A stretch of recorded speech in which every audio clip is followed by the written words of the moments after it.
Cette semaine à Docu Hebdo, nous vous présentons la deuxième partie de notre reportage sur l'autisme. Je vais m'entretenir avec Madame Sophie Plaisance d'Autisme Montérégie. Mais juste avant, on vous présente la suite de mon entretien fleuve avec Mathieu Giroux, qui a reçu un diagnostic d'autisme à l'âge de 31 ans.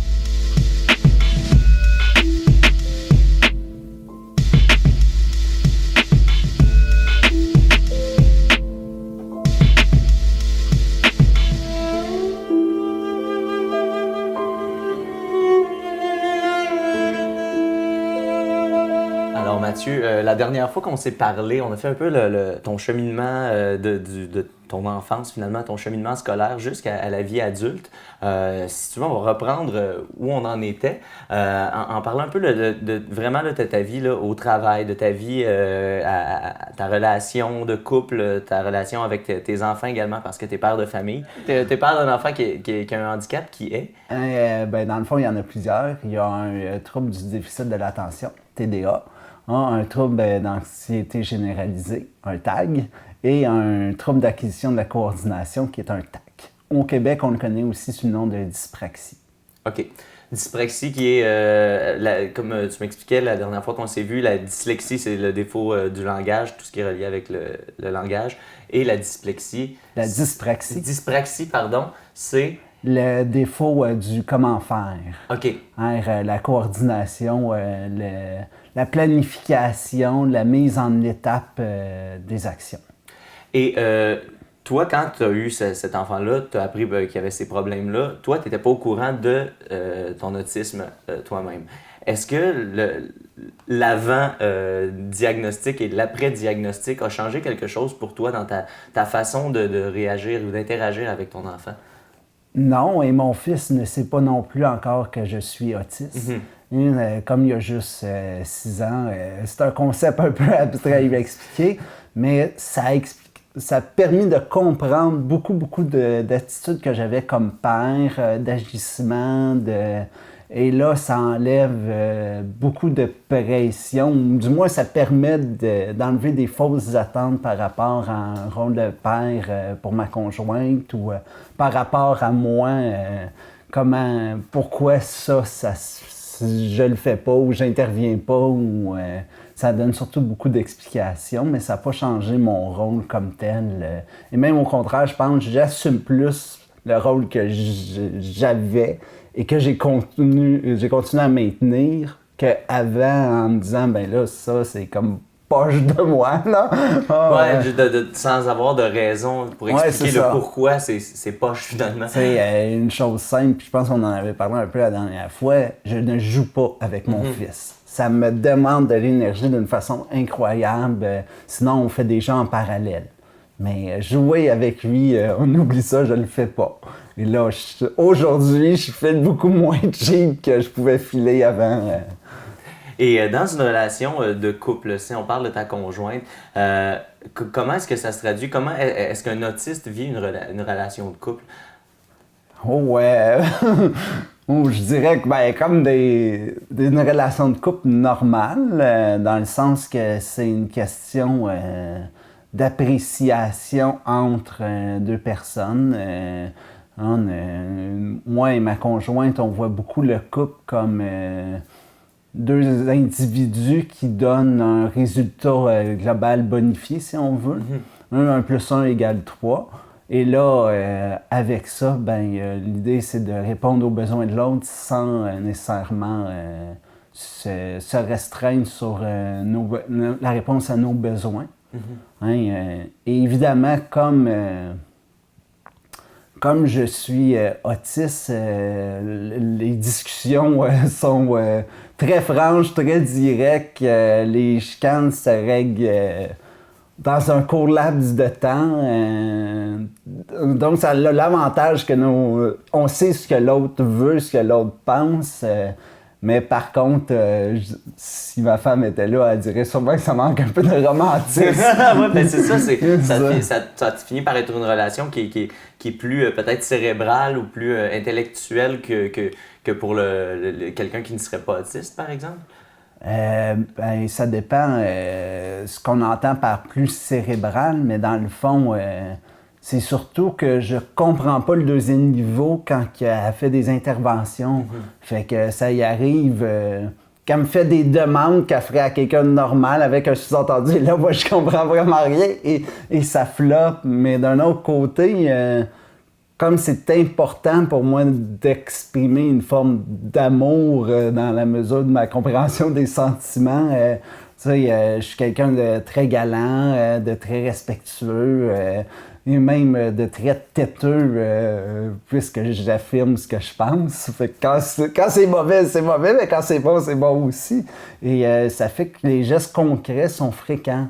Fait que, tu sais, un exemple qui rend jalouse les collègues de ma femme, c'est qu'elle reçoit souvent des fleurs au travail. Donc, ou un petit déjeuner au lit. Bon, il y en a combien de couples qui font ça? Sinon, une des particularités, vu que j'ai un rituel de dodo, ben moi, ma femme, depuis 10 ans presque, elle s'endort sous mes caresses ou un massage. Hein, je sais que beaucoup de femmes aimeraient ça de leur conjoint. Ouais, là, même moi, tu me fais douter en ce moment. Là. Donc, c'est sûr que c'est différent. Par exemple, en contrepartie, si elle voudrait qu'on aille souper au restaurant, mais il faut que ça soit clair, précis, net. Elle peut juste pas dire, ben, on sort-tu ou ben, ça il faut que ça soit planifié. Oui, c'est ça. Parce que juste une allusion de, ça se peut qu'on se ramasse au McDo. Fait que ça va être un peu poche.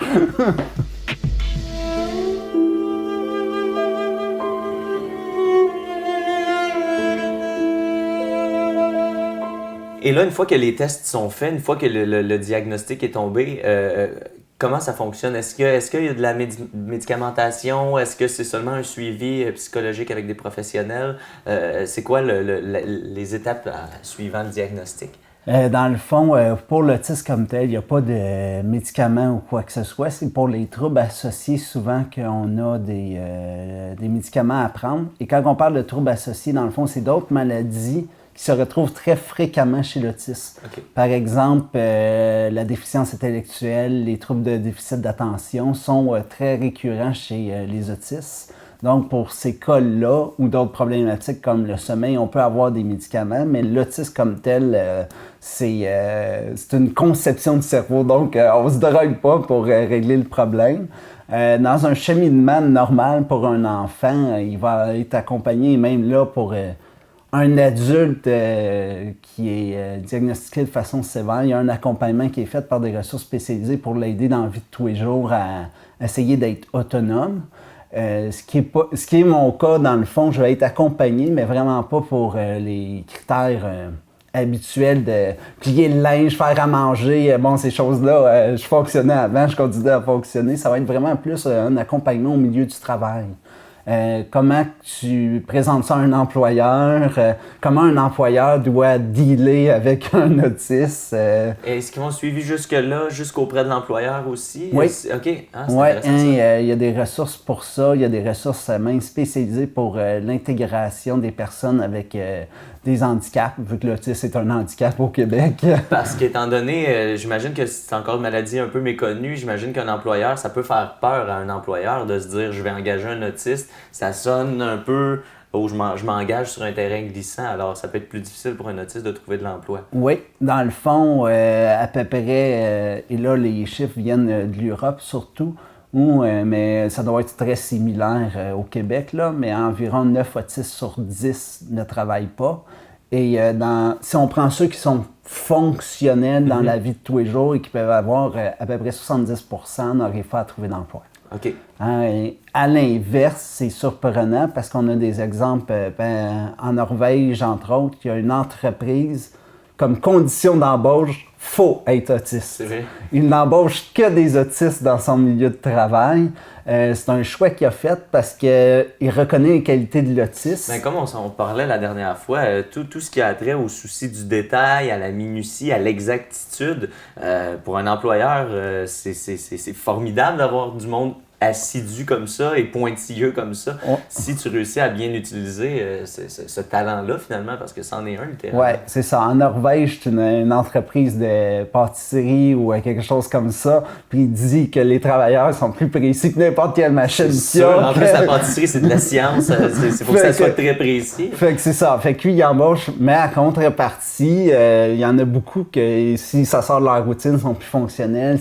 Alors, il y a cette crainte-là, puis je pense que c'est surtout une question de préjugés. Quand on parle d'autisme, on a l'image encore de l'enfant isolé sur son fauteuil qui parle pas ou à peu près pas. Ou Rain Man, ouais, c'est ça, le plus là. célèbre de faire des crises, de se cogner, de se faire mal.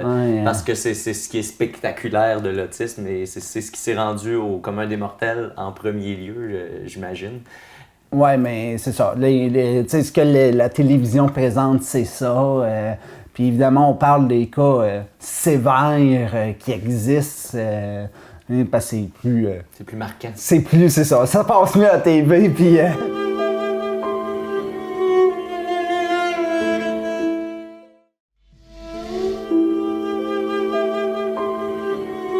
Et pour ce qui est du futur, pour ce qui est des prochains mois, pour ce qui est des prochaines années, comment t'entrevois ton futur avec cette nouvelle condition-là, avec cette nouvelle information-là sur toi-même que tu as apprise au mois de janvier dernier? Je fais un très beau documentaire. Premièrement, on va commencer par ça. Mais est-ce que c'est quelque chose justement qui pourrait t'intéresser d'en parler de plus en plus, d'essayer de démystifier ça? Est-ce que je sais que tu as commencé à faire ça cette année en l'apprenant, mais est-ce que dans le futur, c'est quelque chose que tu dois faire plus régulièrement? Oui, dans le fond, il y a longtemps que... ça fait très longtemps, très jeune âge, que j'ai des grandes aptitudes pour la pédagogie. Et pour n'importe quel domaine ou à peu près. Fait que c'est quelque chose que je trouvais intéressant à faire transmettre une connaissance, peu importe laquelle.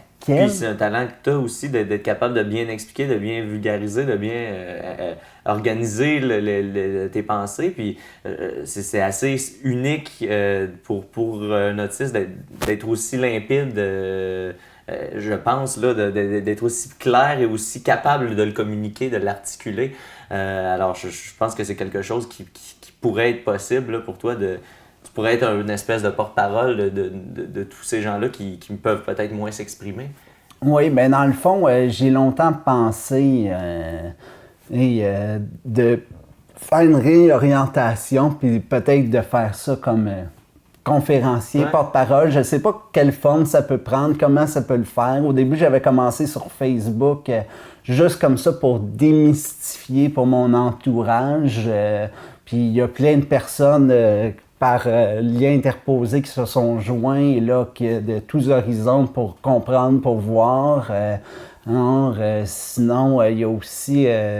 lorsque j'ai fait mon syndrome de stress post-traumatique puis que j'étais en crise, j'ai contacté des organismes communautaires pour qu'ils m'aident. Et mon état a fait qu'ils n'ont jamais perçu mon état de crise. Okay. Donc, il y a, je pense, aussi une grande intervention à faire de formation auprès des professionnels. Attention, peut-être qu'il y a un état de crise et on ne le voit pas parce qu'il est autiste. Ou caché sous l'autisme, ouais, c'est ça. L'état de crise. Arrêtons d'appliquer un modèle général.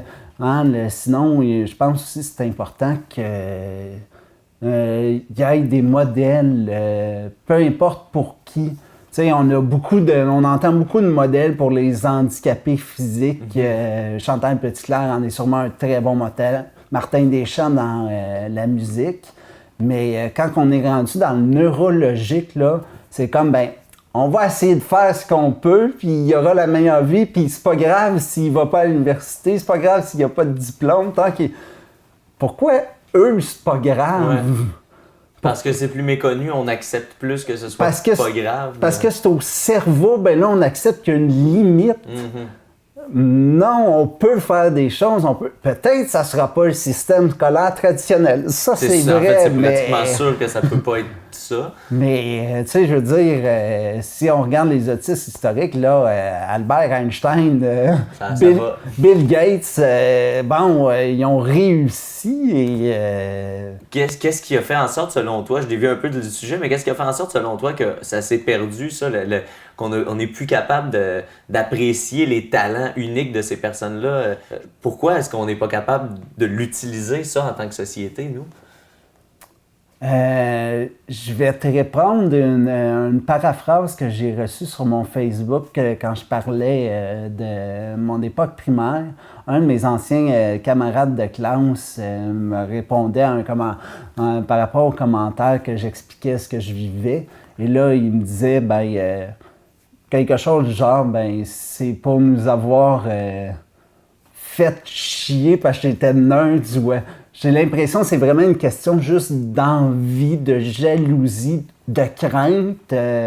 Quand quelqu'un a une connaissance, tu sais, j'ai le flash, là, si on caricature un peu les super-héros qui ont tous une vie cachée parce que comme super-héros, ils se feraient lapider, ils se feraient... Toute l'histoire des X-Men, ouais, c'est ça, ça. Ou les 4 Fantastiques, fait que je pense que c'est un peu le même principe. Et en plus, bien souvent, les autistes avec des très grands talents ont aussi de très grandes dysfonctions. Et on a comme principe de dire, quand tu as une dysfonction, tu vis mal. Tu vis mal, fait qu'on va essayer de te le régler. Plutôt que de dire, la dysfonction n'égale pas une mauvaise vie. Tu sais, dans le sens, depuis que je parle de l'autisme, que je réfléchis, pour moi, c'est clair que l'autisme est le modèle ultime de sociabilité. Et pourtant, c'est comme un paradoxe de dire qu'un autiste serait le symbole de la personne sociable. Mais pour moi, c'est clair. Et là, je peux prendre 2 minutes pour expliquer ma théorie. Vas-y. Dans le fond, on définit dans notre société que quelqu'un de sociable, être avec les gens, être capable, et l'autisme a de grandes lacunes comme ça. Mais est-ce que la sociabilité ne serait pas plutôt avoir les meilleures relations possibles à avoir avec autrui, être capable de mieux vivre avec l'autre, plutôt que juste vivre avec l'autre? Et dans ce sens-là, l'autisme aurait des barèmes tellement élevés de justice, d'équité, d'honnêteté, de transparence, que quand il est confronté à un modèle, je dirais imparfait ou qui n'a pas ces critères-là, il vit un choc. Il vit un traumatisme, il vit un malaise, il vit le rejet. Donc, il s'isole pour plus vivre ce malaise-là. C'est un peu comme normal, là. Est-ce que tout le monde, à tous les jours, 24 heures par 24, on s'amuse à faire des choses qu'on déteste puis qu'on n'est pas bon? Non. Bon, l'autisme, c'est la même chose. À moins d'être très masochiste. Oui, c'est ça. L'autisme, c'est la même chose. C'est qu'on s'isole parce qu'on préfère ne pas vivre l'échec et le malaise. Mais ça ne veut pas dire qu'on n'est pas sociable. C'est juste que vous avez des critères tellement pointus. Puis évidemment, le fait que la faculté d'adaptation soit plus compliquée, ça fait en sorte que ça achoppe si jamais vous êtes confronté à un modèle qui n'est pas le vôtre, finalement. Oui, c'est ça, parce que dans le fond, nous, du moins pour les autistes Asperger, l'honnêteté est une question primordiale. Je ne mens pas. Et je trouve ça vexant, mentir, et choquant. Mais en plus, on ne comprend pas le 2e degré. Peut-être qu'on ne le comprend pas parce que notre cerveau ne le comprend pas ou parce que on a l'impression que c'est un mensonge détourné. C'est pas en accord avec... Les spécialistes répondront à cette question-là. Là. Mais quand que tu te présentes et tu ne comprends pas le 2e degré, oublie ça. Là. Pourquoi pas dire les choses clairement? Et si, supposons, cacher quelque chose pour faire une surprise, est-ce que c'est quelque chose qui se peut pour un autiste si c'est un mensonge pour, je sais pas, pour un cadeau, un faux mensonge pour... C'est une attitude qui se développe. Par exemple, pour mon fils, il y a des choses qui a 6 ans, on peut pas tout y expliquer ou tout, mais je dirais pas que c'est comme un faux mensonge. Je dirais que c'est plus une demi-vérité. Okay. Les mots sont plus choisis. Okay. En fonction de faire passer une idée plutôt qu'un autre ou de laisser un doute. Mais c'est une attitude qui se développe. Puis est-ce que c'est compliqué quand même? Est-ce que ça demande un effort supplémentaire juste pour faire cette petite étape-là ou ça vient naturellement? Dans mon cas, il faut que je me prépare et je suis incapable, par exemple, de faire de blagues ou de faire un surprise party, là. Si on me demande y a de quoi, là, tout le monde le sait qu'il y a de quoi. Je suis incapable de mentir. Faut pas te mettre ça entre les mains, là. Ou même jouer un tour, là. OK, c'est ça. Tu sais, t'as quelqu'un, t'es sa caméra envoyée en bas, là. Le monde rentre, et j'ai même pas dit bonjour, mais ils savent qu'il y a quelque chose qui se passe. C'est trop, corporellement, physiquement. Ça te met dans un inconfort. Je suis pas capable de mentir, là. C'est flagrant. OK. Puis ça se traduit par un malaise physique, un inconfort? Si je le fais volontairement, oui. OK. Et, je sais pas, ça correspond à quoi chez quelqu'un de neurotypique comme inconfort, mais c'est malsain. Là, je me sens pas bien, OK. j'ai des répercussions physiques. Fait que mentir, je peux le faire et je peux comprendre l'utilité, par exemple, pour mon fils. D'omettre une vérité, mais sinon, je mens pas à ma femme, je mens pas au monde que je côtoie. C'est fait comme que ça. Tout est vrai dans l'entrevue, là. Ben, en tout cas, ma vision à moi est vraie. Là. Peut-être que je représente pas tous les autistes, là, mais ma vision à moi, c'est celle que j'ai, que je pense, que je crois, et que, tu sais, je serais prêt à faire, là, on est nous deux en vidéo, et là, peut-être que, on ne sait pas qui verra ça, là, mais je serais prêt à refaire l'entrevue au Centre Bell devant 30 000 personnes, là. T'aurais pas de problème. Non, j'ai pas de honte à avouer qui je suis, à dire ce que je pense, et malheureusement, ça, pour un employeur, c'est pas toujours bonheur, ou pour les relations amicales non plus. Mais somme toute, t'as l'air de t'en tirer très bien. Je trouve ça vraiment impressionnant de devoir aller comme ça. Mathieu, merci beaucoup. C'est très intéressant. Je vous remercie à vous aussi.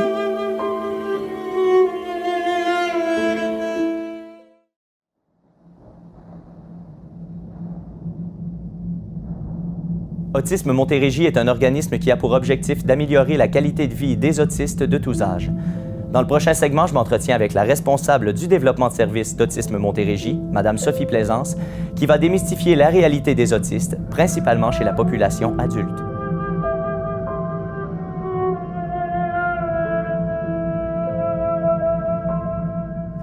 Premièrement, une grande question assez large. Est-ce que vous pouvez nous résumer un peu qu'est-ce que l'autisme, les grandes lignes de l'autisme, puis un peu faire la distinction? On entend beaucoup parler des troubles envahissants du développement quand on parle d'autisme. Est-ce que vous pouvez nous aider à démêler un peu tout ça? Bien, en fait, troubles envahissants du développement, c'est l'ancienne appellation. Okay. Depuis mai 2013, on parle d'un trouble du spectre de l'autisme. Donc, avant, on parlait de 3 diagnostics distincts que les gens sont peut-être plus habitués. On parlait du syndrome d'Asperger, de l'autisme à proprement dit, et du TED, donc trouble envahissant du développement non spécifié ou atypique. Et ça posait différentes problématiques là, au niveau des diagnostics. Donc maintenant, ils ont changé ça pour trouble du spectre de l'autisme. Et l'avantage d'aller vers ça, c'est que justement, c'est un spectre qui est plus large et ça laisse place justement au mouvement. C'est-à-dire que quand on va diagnostiquer un enfant en bas âge, on considère qu'avec les méthodes éducatives maintenant, bien, cet enfant-là peut évoluer sur ce spectre-là et aller vers plus d'autonomie. Donc, il est comme moins campé dans une petite boîte comme avant. Donc, grosso modo, c'est la différence. On parle des mêmes personnes, je te dirais, et on va regarder à peu près les mêmes symptômes. Donc, au niveau des interactions sociales, au niveau de la communication, au niveau des intérêts restreints, on est encore là, dans les mêmes symptômes qui vont être observés. Mais c'était pour pouvoir permettre à l'appellation d'évoluer un peu pour pouvoir adapter les services au même moment que le cas évolue, j'imagine?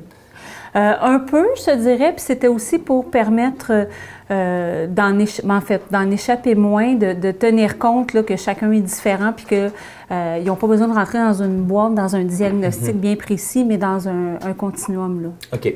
C'est pour élargir la palette. Oui, définitivement. Pouvez-vous expliquer, vous parliez des types d'autisme, rentrer un peu plus en détail des différents types d'autisme. Nous, on suit le cas de Mathieu Giroux, qui est un autiste Asperger. En commençant par l'autiste Asperger, disons, quelles sont ses caractéristiques?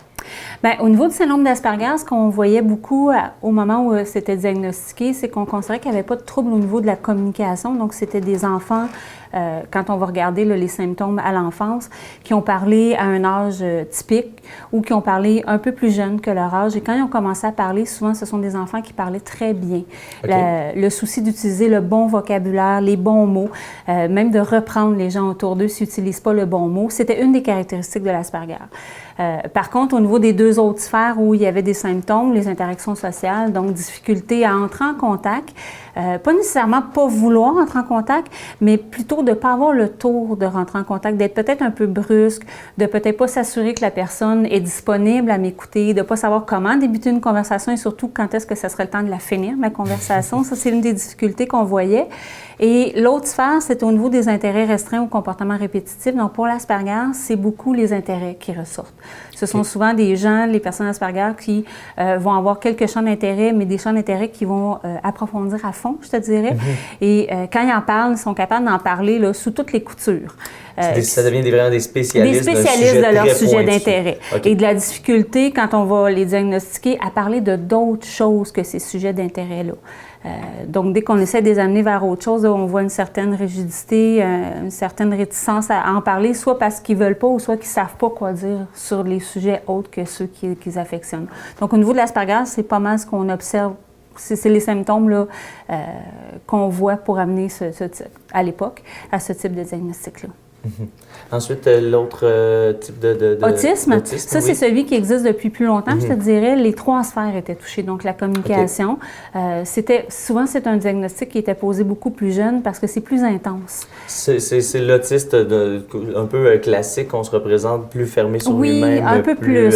C'est sûr que là, encore là, il y a des degrés d'atteinte, là, mais il y a une atteinte au niveau de la communication. Donc, ce sont des enfants soit qui n'ont pas parlé à l'âge auquel on s'attendait, ou quand ils ont commencé à parler, le langage était un petit peu soit différent ou pas fonctionnel. Okay. Donc, on va voir apparaître des choses comme l'écholalie, c'est-à-dire répéter des phrases. Bonjour, comment ça va? Bonjour, comment ça va? Donc là, c'est comme non, toi, comment tu vas? Toi, comment tu vas? Donc, un espèce de langage de fou avec ces enfants-là qu'on voyait. Ou de l'écholalie différée, donc des phrases de film qui répétaient à différents moments, qu'on avait de la difficulté à comprendre ce que cette phrase-là faisait. Donc, au niveau de la communication, on voyait ça. Difficulté à interagir avec les gens ou à communiquer leurs besoins. On avait aussi, encore là, au niveau des interactions sociales, c'était touché là aussi. Donc, difficulté à entrer en contact. Le regard aussi, on en a beaucoup parlé en autisme. On en avait parlé avec Mathieu, impossible de regarder dans les yeux. Ça crée un inconfort physique, ça devient un inconfort jusqu'à être physique. Pour Mathieu, oui. Ouais. Pour certains, c'est ça. Il y en a d'autres que ça fait juste pas de sens. Parce qu'en fait, on écoute avec les oreilles. Donc, ils ont une pensée. Quel intérêt de se effectivement. Regarder. Donc, qu'est-ce qu'il faudrait que je regarde? Donc, quand on leur demande, c'est ça ce qui est assez intéressant, c'est que la majorité d'entre eux, ils n'ont pas de déficience intellectuelle. Donc, quand on leur demande de faire quelque chose, ils comprennent bien qu'ils sont mieux de le faire parce qu'à un moment donné, ils sont tannés qu'on les achète. Donc, les fameux yeux, ils finissent par regarder. Mais ils ne savent pas en tout ce qu'ils sont supposés regarder. Donc, ils regardent, c'est-tu la couleur, c'est-tu le nombre de clignements, le nombre de sourcils. Ils n'en ont aucune idée. Ils ne savent pas en tout. Donc là, ça ne fait pas de sens. Puis souvent, on ne leur apprend pas ça. Donc, le regard, il y a comme quelque chose d'un peu bizarre, là, parce qu'on dirait que ça ne sait pas trop quoi faire avec ça. Et c'est ça un peu le but, c'est de leur apprendre. Est-ce que c'est possible de leur apprendre à déceler ces choses-là? Est-ce que c'est possible? Et est-ce que ça se fait de la même façon que pour quelqu'un qui est neurotypique? Est-ce que le réflexe va finir par se développer par lui-même ou s'il va devoir passer par une logique un peu différente pour arriver au même point? Bien, je te dirais que ça s'apprend. Le danger, c'est de leur apprendre comme des petits robots. Là, ça devient comme... comment je pourrais dire? Ça paraît là, que ça ne fonctionne pas. Donc, le défi, c'est de réussir à leur montrer à quoi ça sert de regarder dans les yeux. Puis en fait, comme on se disait tantôt, c'est pas vrai qu'on regarde dans les yeux. C'est très rare. Puis même quand on a quelqu'un qui nous regarde dans les yeux, ça crée un malaise. On regarde le visage. Parce que, pourquoi on regarde le visage? Parce qu'il y a un paquet d'affaires à décoder. Puis eux, ils n'ont pas besoin de décoder ça. Parce qu'une des beautés de l'autisme, c'est qu'ils sont authentiques. Ce qu'ils pensent, ils disent. ils mentent à peu près jamais ou c'est ça, jamais. c'est difficile de mentir pour eux. Tandis que nous, notre mode de fonctionnement, c'est qu'on ne dit pas tout à fait ce qu'on pense. Donc, le non-verbal est super important. Je dois décoder le non-verbal parce que le message verbal ne me dit pas tout. Mais eux autres, c'est quelque chose de... Si je te le dis, c'est tout. Tu sais, j'avais un de mes adultes qui me disait... En fait, la conjointe avait des problèmes parce qu'elle demandait « Tu me dis jamais je t'aime », tu sais. Puis il a dit « Ben, j'ai pas besoin de te le dire, je t'aime. La journée que je t'aimerai plus, je vais te le dire. » As-tu besoin que je te le dise à tous les jours que le ciel est bleu puis que le soleil brille? Pour lui, c'était la même logique. Mais il disait, oui, mais moi, j'ai besoin. Donc, lui, c'était comme je te l'ai dit une fois, puis quand ça va changer, je te le redirai. Donc, c'est un peu leur logique, là, de... Donc, regarder, ça fait pas sens. Mais ça s'apprend. Mais il faut leur montrer pourquoi. Tu sais, qu'est-ce que ça va leur donner comme avantage de regarder les gens? Pourquoi on fait ça, nous, dans la société? Et c'est de leur donner un peu ces clés-là aussi. Est-ce que c'est parce qu'ils ne comprennent pas les codes, supposons une intonation ou une manière de regarder, une manière de sourire, je ne sais pas. Est-ce que c'est ces codes-là qu'ils ne les comprennent pas, qu'ils ne les connaissent pas? Est-ce que c'est parce que ça produit pas le même effet sur eux? Parce que j'ai dans l'idée que nous, on réagit à certaines choses de façon assez innée. Tel visage, un visage fâché, pour nous, on va l'associer immédiatement à la colère ou quoi que ce soit. Est-ce que c'est là qu'il y a une différence? Est-ce que un autiste ne pourrait pas déceler que quelqu'un, supposons, est fâché juste par son attitude physique? Bien, écoute... Encore là, il y a une variation, hein, parce que là, on parle de globalité, on n'a pas le choix, là, parce que chacun est différent. Chaque personne autiste n'est pas pareille là, d'une à l'autre. Certains maîtrisent un peu plus ce qu'on va appeler la théorie de l'esprit, donc la capacité de décoder ce qu'il y a dans la tête des autres. Donc, plus je suis capable de décoder ce qui se passe dans ta tête, plus je vais être habile socialement.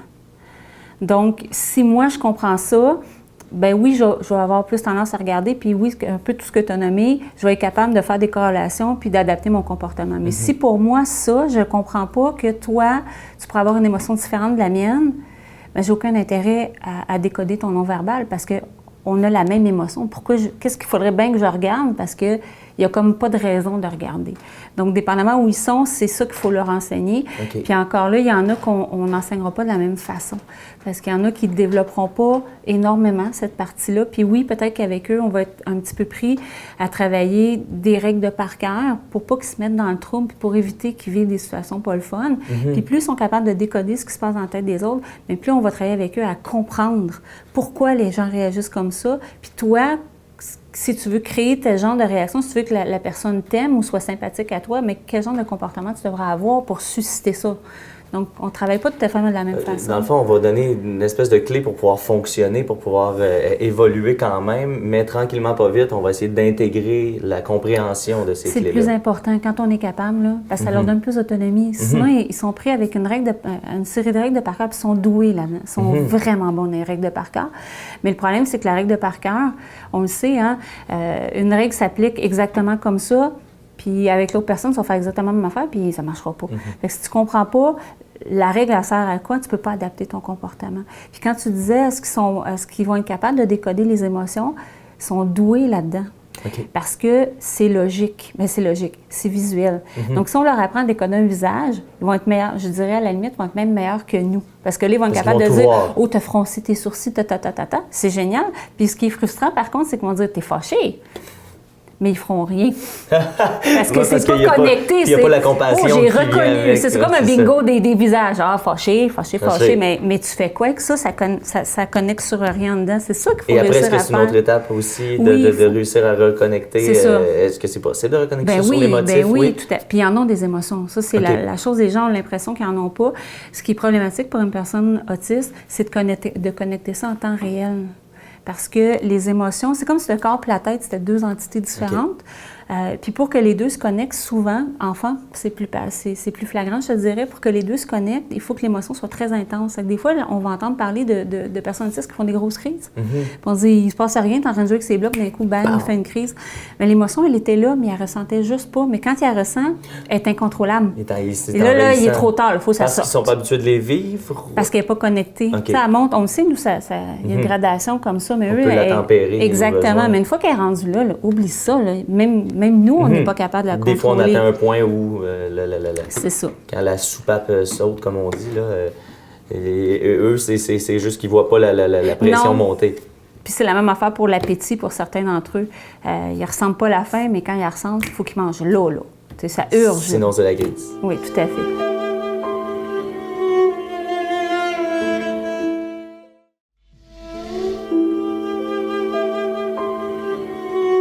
Qu'est-ce qui fait en sorte que les autistes se coupent du monde? Souvent, on en reparle souvent de cet exemple-là, mais l'autiste qui est un peu refermé sur lui-même, est-ce que c'est parce que c'est difficile? Est-ce que c'est parce que c'est trop compliqué?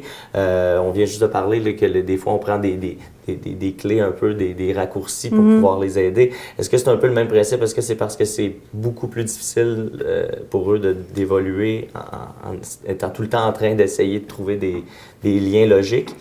Est-ce que c'est un peu ça la problématique qui fait en sorte qu'ils ont tendance à s'isoler? Bien, je te dirais que c'est pas toutes les personnes autistes qui ont tendance à se couper du monde, parce que je dirais que ça, c'est un mythe, en fait. Les gens ont vraiment l'impression que, tu sais, l'autisme, quand on parle d'autisme, les gens vont parler de bulles, ils jouent tout seuls. Puis quand on a un enfant qui fait pas ça, ou un adulte, on dit « Ah, il peut pas être autiste, il veut des amis. » À la minute où ils veulent des amis, ils peuvent pas être autistes. C'est pas vrai. Ils en veulent. Quand on parlait tantôt là, d'autisme, que les 3 sœurs étaient atteintes, oui, eux vont peut-être avoir un peu plus tendance à avoir ce type de comportement-là, de s'isoler. La majorité en veulent des amis, mais oui, ils ont besoin de pause parce que leur cerveau fonctionne différemment. Ça, c'est clair, qu'ils ne perçoivent pas les choses de la même façon. Ils n'ont pas la même logique, ils n'arrivent pas aux mêmes hypothèses que nous, mais ils ont tout un côté à gérer, on n'en a pas parlé, mais tout le côté sensoriel, ils ne ressentent pas leur sens comme la majorité d'entre nous.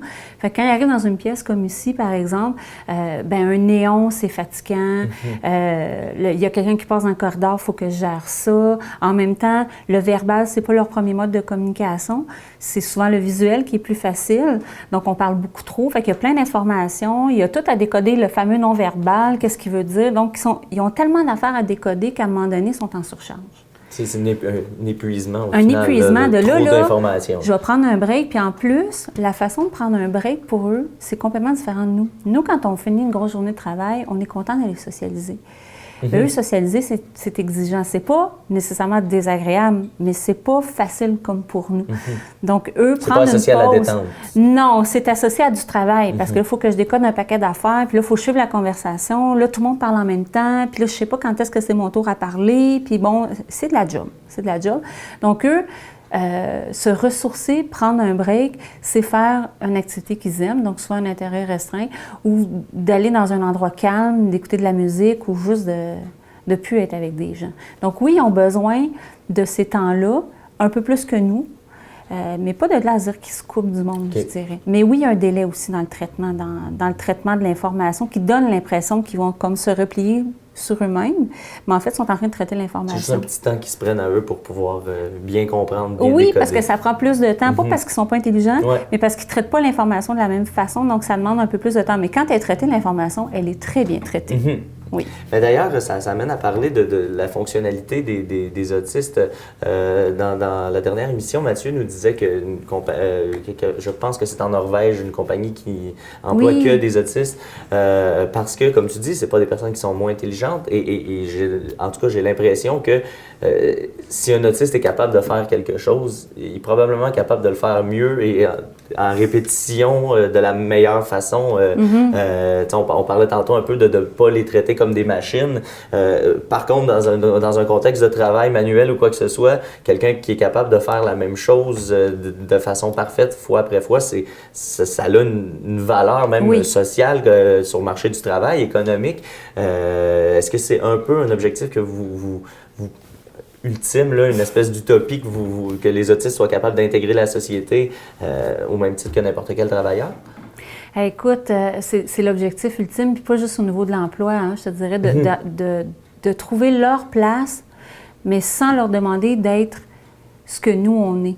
En fait, qu'ils puissent trouver une façon d'être autiste puis que ça rapporte à la société. Je pense que c'est le gros du défi. Puis au niveau de l'emploi, oui, ils peuvent apporter beaucoup. Le problème, je te dirais, c'est que une personne autiste, de façon générale, va préférer en faire moins, mais que ça soit bien fait, que d'en faire beaucoup, mais mal fait. Mais ça, dans une société de performance, c'est pas évident. C'est pas bien vu. C'est pas bien vu. Eux autres vont être beaucoup plus fiers, exemple, d'avoir reproduit 10 composants identiques versus l'autre qui en a fait 50. C'est comme tu en as fait 50, mais ils sont pas tous pareils. Fait que là, on essaie de leur montrer qu'il faudrait qu'ils en fassent 50, et c'est là qu'on leur demande d'être autre chose que ce qu'ils sont. Parce que ça c'est se faire violence pour eux. Tu vas me dire d'en faire 50, mais ils sont pas parfaits. Oh mon Dieu, là, on vient de faire monter l'anxiété. OK. Ouais. Parce qu'il y a beaucoup, Ça fait il y a du beaucoup, sens. il y a beaucoup de troubles anxieux, il y a beaucoup quand on brise la routine, est-ce que c'est un volet qui est très important d'établir une routine? Parce que les quelques autistes avec qui j'ai eu la chance de discuter, je sais que quand il y a le moindrement, je sais pas, une route barrée, je m'en vais travailler à tous les jours, je prends cette route-là, la route est barrée ce matin-là, la journée, peut-être même la semaine est mêlée, là. Est-ce que c'est important pour vous quand vous traitez Quand je travaille, bien, nous ici à Autisme Montérégie, on n'a pas le mandat de réadaptation. OK. Puis c'est la beauté de la chose, je te dirais, quand les adultes, les personnes, les parents arrivent ici, on les prend où ils sont rendus, puis on les suit où ils veulent aller. OK. Donc, on n'a pas d'objectif, il faudrait qu'ils se rendent là en 10 rencontres ou... Donc ça, c'est ce qui est le fun avec ces personnes-là. Puis ce qu'on se rend compte, c'est que quand on prend le temps, ben, ce genre de choses-là, ça se règle parce qu'ils ont une vision très précise des choses. Donc, dans l'exemple que tu viens de donner, pour me rendre à mon travail, moi, je prends toujours ce chemin-là. Mais il n'a pas réalisé ou il n'a pas pris le temps de se demander, y aurait-tu d'autres chemins? Nous, on le fait de façon normale, puis on arrive devant, on va paniquer un peu. Mais lui, il fait, ah non, il n'y en a pas d'autres chemins.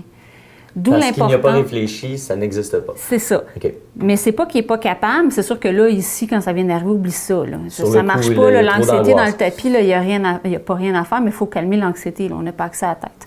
Mais c'est ça qui est intéressant dans les programmes d'intervention, c'est que c'est ça qu'on doit travailler avec eux, c'est la flexibilité du cerveau, de leur apprendre que devant une situation, il y a plus qu'une solution. Parce qu'eux, ils ont tendance à penser qu'il y a une solution. C'est une pensée linéaire. On va de A à B, puis that's it, puis c'est ça. Mais une fois qu'on dit, ben, regarde, pour aller à B, il y a ce chemin-là, ça va super bien, c'est ça qui est extraordinaire. Là, ils vont créer d'autres chemins, puis ils sont contents. Mais il faut comme leur montrer le cerveau, c'est ça. Est-ce c'est que pas ça ça déclenche automatiquement. ça? Est-ce que ça déclenche, supposons qu'on apprend à passer par une autre route dans ce cas-ci, est-ce qu'après ça, à dans une autre intersection qui serait bloquée, on est capable de reproduire chez l'autiste la même logique ou c'est un travail qu'il faut faire?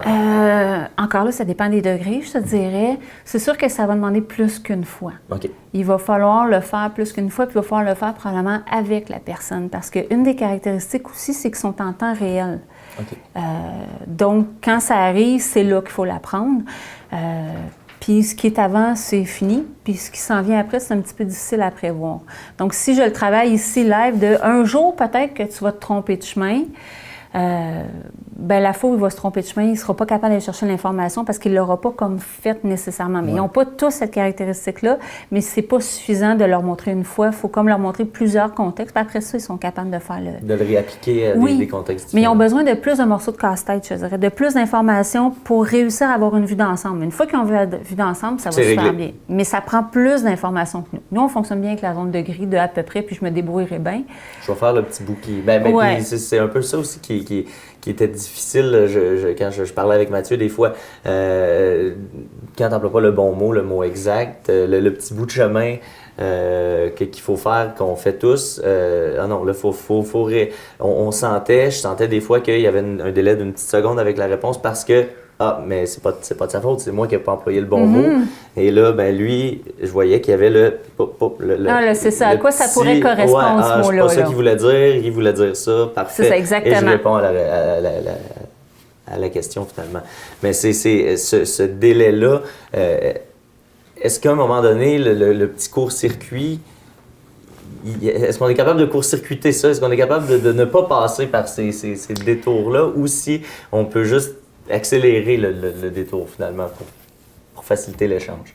Ben, je te dirais qu'une fois que, tu sais, le mot exemple là, que tu viens de dire, ben là, maintenant, c'est enregistré. La prochaine fois que quelqu'un va utiliser ce mot-là, ça va aller plus rapidement pour lui de l'associer au nouveau mot. OK. Mais dans tous les contextes de nouveauté, oui, il va y avoir un délai. OK. Donc, plus ça va être connu, plus il y a le temps de se préparer pour aller chercher toute l'information, moins c'est long. Mais il va toujours avoir un délai, ça c'est clair. OK. Est-ce que c'est fréquent qu'on détecte l'autisme seulement à l'âge adulte, comme dans le cas de Mathieu? Parce qu'on peut penser justement qu'un enfant autiste, on va le voir tout de suite. Ouais. Est-ce que c'est fréquent? Est-ce que ça l'est de plus en plus? Bien, là, je te dirais qu'on est dans une période où, oui, on a de plus en plus d'adultes qui se rendent compte qu'ils sont autistes parce que ça a tellement évolué dans les dernières années qu'un adulte comme Mathieu, il y a 30 ans de ça, on n'était pas rendu où on était rendu. On ne diagnostiquait que ceux qui étaient non-verbales, ceux qui se démarquaient plus. Donc, Mathieu est très fonctionnel, n'a pas de déficience intellectuelle, n'a pas de choses vraiment problématiques. Il n'a probablement pas eu de troubles de comportement qui nous a amenés à se questionner. Donc, il a passé un peu entre les mailles du filet. Donc, on en a beaucoup d'adultes présentement qui, au travers de leurs enfants ou au travers des médias, parce qu'on en parle de plus en plus d'autisme, ou de leur famille, se disaient hey, « c'est moi ça ». Puis, ils vont aller chercher un diagnostic. Donc, ce ne serait pas qu'il y a plus d'autisme, mais il y a plus de diagnostics ouais. parce qu'on connaît mieux la maladie. Oui, tout à fait. Donc, éventuellement, on va moins en diagnostiquer parce que ceux qui s'en viennent les ont déjà, les diagnostics. Donc, ça devrait se rentrer dans l'ordre. Mais oui, on en voit beaucoup. Mais c'est pas facile d'avoir un diagnostic à l'âge adulte. C'est quoi les problèmes qu'on peut rencontrer?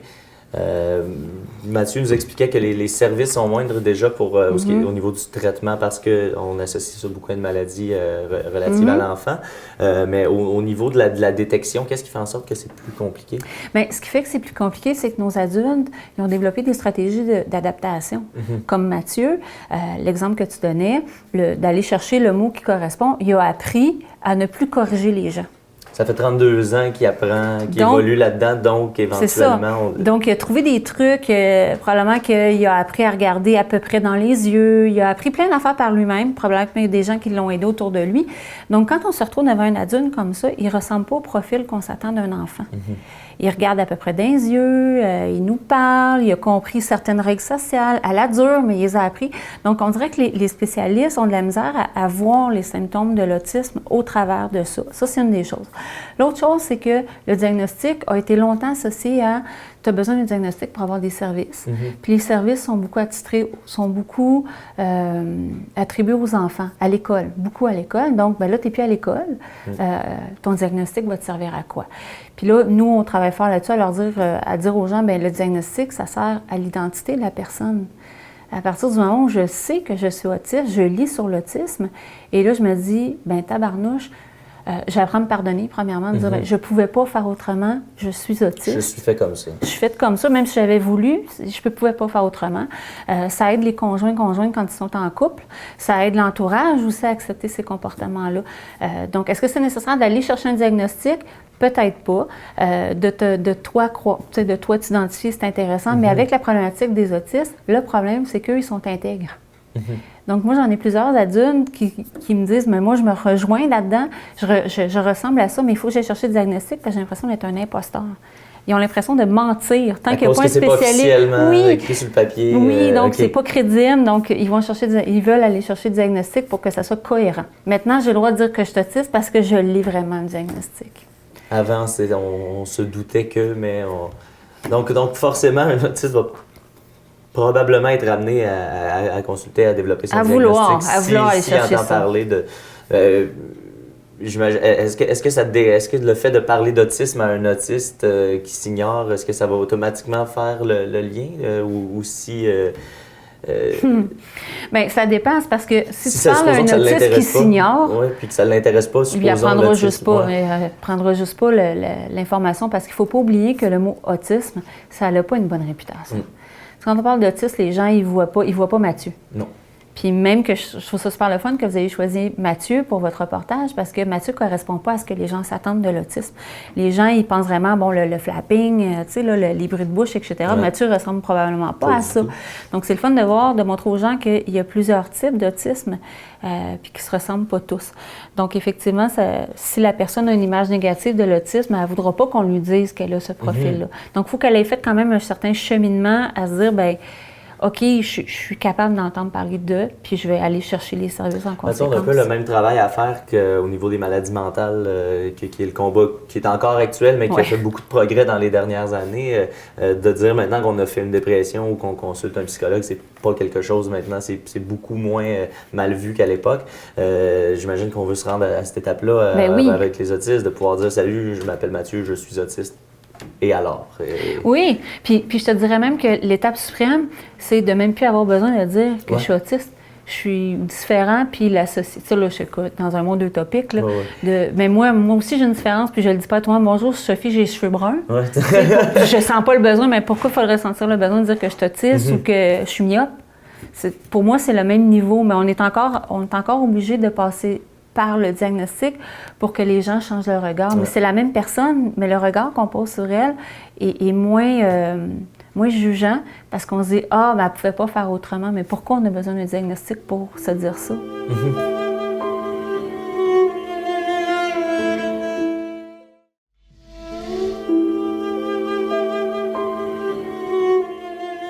C'est quoi les objectifs quand on intervient, quand on est intervenant auprès d'un autiste? Puis pour le commun des mortels, disons, comment on doit agir avec un autiste? Là, on vient juste de parler qu'on devrait normalement agir de façon tout à fait normale.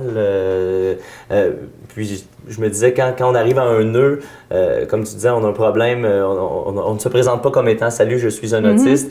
Par contre, s'il arrive un problème, là, après ça, arrive un nœud ou un conflit, ben là, on peut expliquer « Bon, ben, c'est à cause que je suis un autiste ». Est-ce qu'il y a une façon d'agir? Est-ce qu'il y a une bonne façon d'agir avec un autiste? Est-ce qu'il y a des affaires qu'on doit éviter? Parce qu'il y a encore, je pense, des malaises, comme on disait, autour de ça. Oui. Bien, je te dirais, la première affaire, quand on sait qu'ils sont autistes, c'est leur permettre d'être autistes. Je pense que ça fait une grosse différence au niveau de l'anxiété, au niveau de la pression. Puis de nous changer notre interprétation de pourquoi cette personne-là a fait ce comportement-là. Parce que souvent, il n'y a pas de mauvaise intention. Ils vont dire ce qu'ils pensent.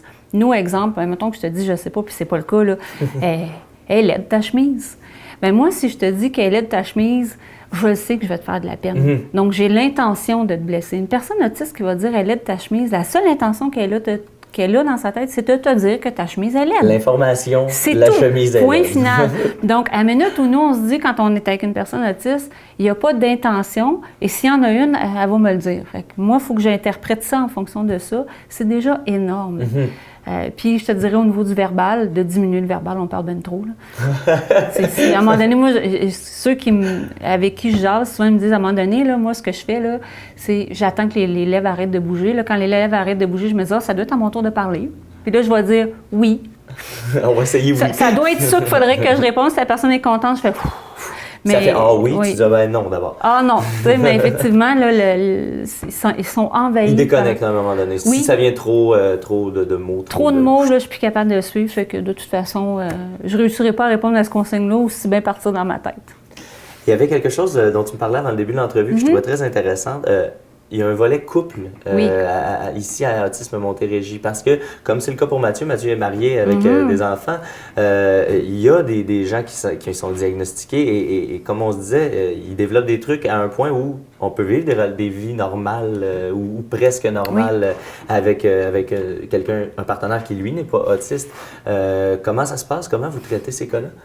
Bien, en fait, on a débuté ça parce qu'on s'est mis à un moment donné à avoir beaucoup d'appels de conjointes qui voulaient comprendre leur conjoint parce que la vie de couple est différente. Hein? Ils ne vont pas déduire les besoins, ils ne vont pas anticiper. Puis je pense que déjà, une relation homme-femme, c'est pas facile, là. Mais je pense que quand la personne est autiste, c'est encore pire. Donc, la conjointe, il faut qu'elle apprenne à dire ses besoins, mais très, très, très, très précis. Donc, on avait une collaboration avec Isabelle Hainaut, qui est une sexologue et psychologue spécialisée en autisme. Et elle avait déjà fait ces ateliers-là en Australie avec Tony Atwood, un spécialiste aussi là, au niveau de l'autisme. Et on a débuté les ateliers en janvier. À raison d'une fois par mois, on a 8 couples présentement, si je ne me trompe pas, 8 couples qui se réunissent avec des intervenants qui ont un programme avec des thèmes bien spécifiques, où là, on va expliquer dans ce thème-là, c'est quoi la problématique pour la personne TSA, pour que le conjoint comprenne. Puis, on explique c'est quoi les besoins de la personne neurotypique dans ce sujet-là pour que la personne TSA aussi puisse comprendre. Puis après ça, bien, ils vont parler de stratégie. À partir du moment où on se comprend, mais qu'est-ce qu'on peut faire pour pallier à ça? Et est-ce que ça se fait en groupe? Est-ce que c'est individuel, chaque couple individuellement? C'est en groupe. OK. C'est en groupe, ce cours-là. Après ça, ils peuvent aller chercher du suivi à l'extérieur. Mais c'est le fun avec le groupe parce que justement, un va amener une idée que l'autre n'aurait pas pensé, puis n'avait pas vu les choses comme ça, parce que l'introspection pour une personne autiste, c'est pas évident. Donc, quand on leur dit « Qu'est-ce que tu penses qui va pas? » Il va faire « C'est beau. » T'sais, donc, toutes les thérapies typiques ne fonctionnent pas super bien parce qu'il faut que la personne soit capable de décoder, de détecter, puis c'est une de leurs difficultés. Donc, ce groupe-là est bien intéressant pour ça. Et sinon, chez Autisme Montérégie, qu'est-ce que vous offrez comme service? Qu'est-ce que vous faites pour les autistes? Je sais que c'est large, très hein? large. Bien, on travaille autant avec la personne. Nous, on travaille beaucoup avec les adultes autistes parce qu'au niveau des enfants, on s'en occupe aussi, mais on va travailler plus avec les partenaires qui offrent déjà plein de choses. On va travailler beaucoup avec les parents, donc des groupes de soutien, de la formation, des conférences, parce que nous, on considère que si les parents sont bien informés, sont bien soutenus, mais ça va soutenir par le fait même la personne qui est autiste. Et on a des groupes de soutien pour les adultes autistes pour justement rencontrer d'autres, pouvoir échanger des trucs. Et on pense aussi aux frères et sœurs. On a un projet spécifiquement pour les frères et sœurs où on part une semaine pendant la semaine de relâche avec des enfants de 8 et 12 ans qui ont un frère ou une sœur autiste pour qu'eux aussi comprennent c'est quoi l'autisme, mais qu'ils prennent aussi le temps de réfléchir à eux, ils sont qui, c'est quoi leurs besoins, puis comment ils peuvent s'occuper d'eux-mêmes. Parce que dans tout ça, les frères et sœurs, c'est pas toujours évident d'être un frère ou une sœur d'une personne autiste. On peut facilement, j'imagine, se sentir un peu délaissé parce que l'autre a besoin d'énormément d'attention. Ben oui, ça monopolise beaucoup en bas âge l'attention des parents. Puis c'est correct qu'ils peuvent pas faire autrement, les parents, mais les frères et sœurs, ils ont besoin quand même. Il y a d'autres gens qui peuvent répondre à ça, donc on travaille beaucoup là-dessus. Ce que je comprends, c'est un peu de mettre la personne autiste dans un contexte où tout le monde autour d'elle va être compréhensive et capable de l'aider à évoluer. C'est un peu ça l'intérêt, c'est ça. Bien, faut travailler sur la personne TSA, c'est clair, il faut travailler sur les gens autour. Parce que si on travaille juste d'un bord, ça ne peut pas fonctionner. On ne pourra pas appliquer les choses avec... ça prend des gens qui sont conscients de ce qui se passe pour pouvoir bien réagir. Tout à fait, oui. Bien, merci beaucoup, bienvenue. Sophie, pour ton temps aujourd'hui. Je pense qu'on en a appris énormément. En tout cas, moi, j'en ai appris beaucoup et j'imagine que c'est le cas pour nos auditeurs. Merci et puis bonne chance avec Autisme Montérégie. Merci.